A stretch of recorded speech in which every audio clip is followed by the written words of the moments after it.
Hello guys, in this video I'm going to show you how to delete your account in the Vivino app. First, you have to open up the app. Here it opens up in the home menu. From here we just go into the profile menu.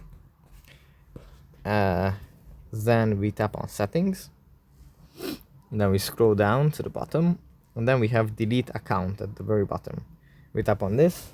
And that is going to prompt us if we are sure about deleting the account, and we can reply by tapping on yes or no if you aren't sure.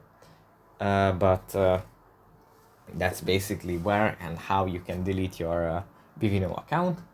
I would question this decision, but it's up to you what you decide and how you want to use this app. But yeah, that's pretty much it for this video. I hope it was helpful for you guys, and I'll see you in the next one. Bye.